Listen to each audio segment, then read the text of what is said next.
this play can be a real challenge to bring to life on stage and screen. And I'm not talking about the curse, but let's get that out of the way.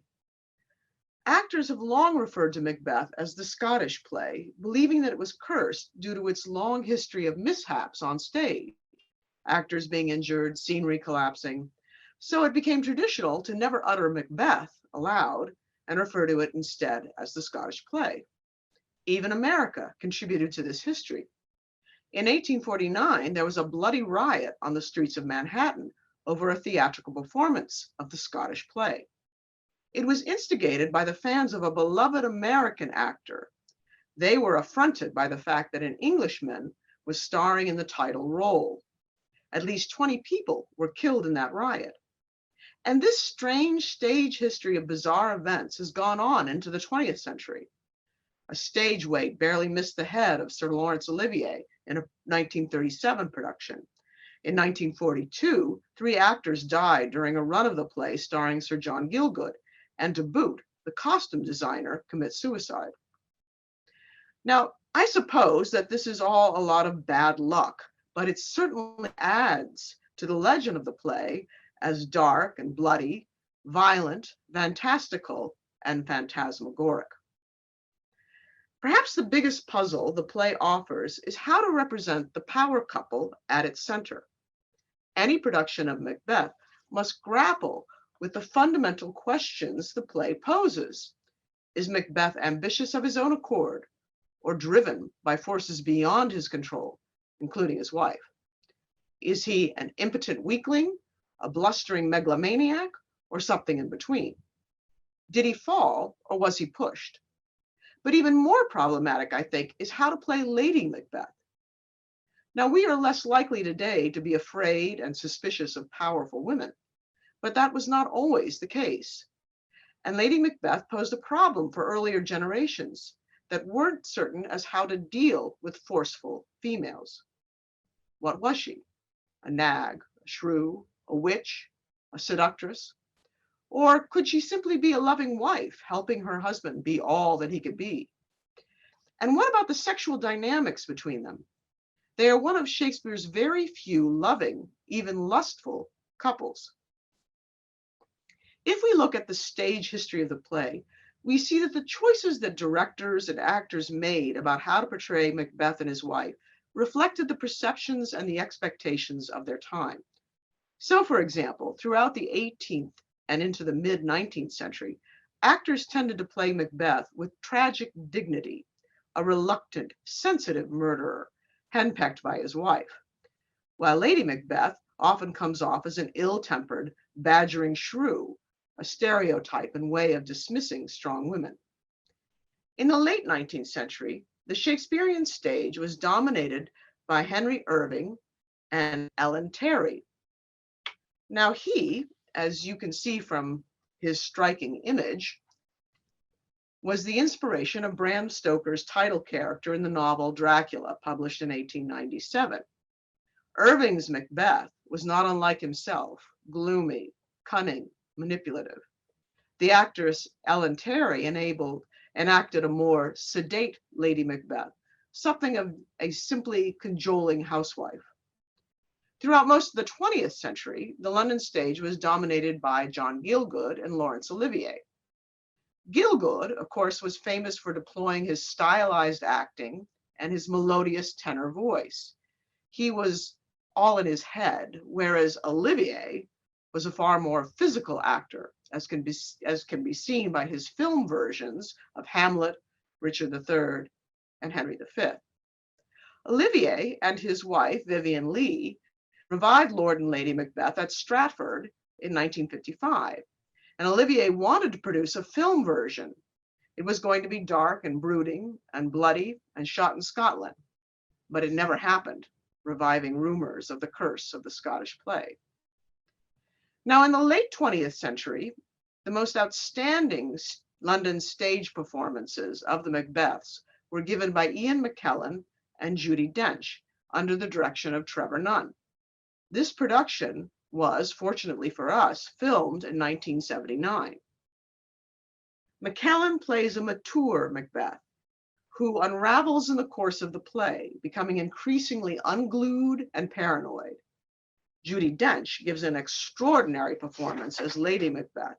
She's complex, a drab but fearsome housefrau, dabbling in the dark arts, perhaps the fourth witch in the play. Now, this play continues to be produced on stage throughout the UK, the US, and elsewhere regularly. It's bloody, seductive, sex-infused, gender-bending, careworn, or youthful. There are a myriad of ways to play the Macbeths, some more successful than others. But perhaps most of us are more familiar with the film adaptations of Macbeth.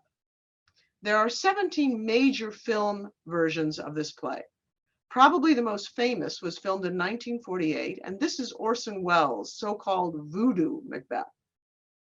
Filmed in black and white, it begins with the witches creating a clay figure of Macbeth out of a boiling cauldron. The figure then collapses of its own volition, symbolizing Macbeth's rise and ruin. Welles decided to increase the importance and power of the witches.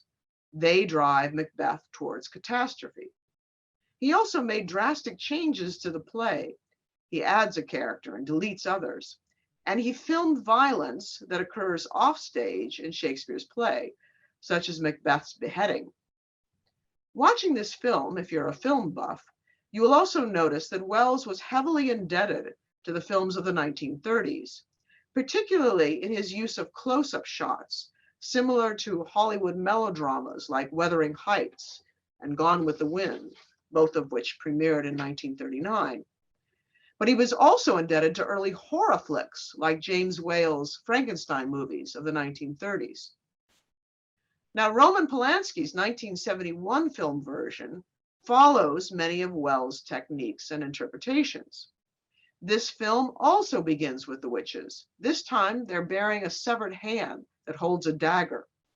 Once again, we have a little voodoo or image magic going on. The object of their malice, Macbeth, will be his own undoing. Polanski also filmed the play's offstage violence, such as the execution of the Thane of Cawdor.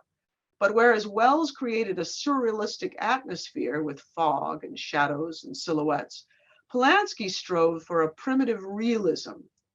Injured soldiers being slaughtered on the battlefield, a bloody captain, an ugly bear baiting.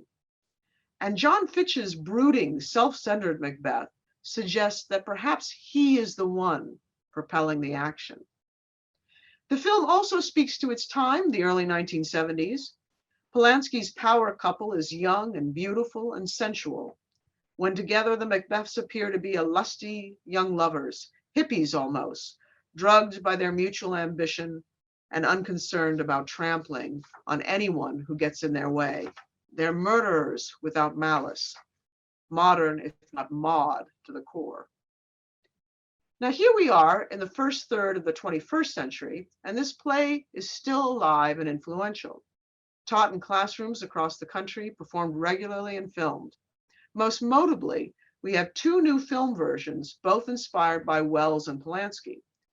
In 2015, the director Justin Curzon directed Michael Fassbender in an epic-sized version of the play, which outdoes Polanski for violence and barbarism. The dialogue is stripped down, for which we can be thankful because Shakespeare's language is often lost in a sort of mumbling brogue. Characters and whole scenes are cut out, including the cauldron scene. Instead, this film is to be seen and perhaps not heard. The emphasis is on visceral physicality and primitivism. Fassbender's Macbeth is a fearsome but war-weary soldier suffering from PTS with no heir, and thus he seeks to climb the bloody ladder to the crown. Now, a new version was just released Christmas Day 2021, and this is Joel Coen's Macbeth, starring Denzel Washington and Frances McDormand. It is definitely indebted to Welles and Trevor Nunn. Not only is it filmed in black and white like Welles' version, it too plays with darkness, shadow, light, and fog, suggesting an icy coldness, horror and despair around every corner. Once again, like McKellen and Dench, this couple is mature. Washington's Macbeth is gloomy and careworn, but determined. MacDormand's aging Lady Macbeth is simply ravenous for power. Now, how will the Aquila Theater interpret this masterpiece? Will Macbeth be a man led to his doom by forces of evil or by his own inner steerings? Will Lady Macbeth be a witch or an ambitious yuppie or a sensual siren? Please join me and the faculty and students of Cornerstone on March 3rd at 7:30 p.m. Thank you.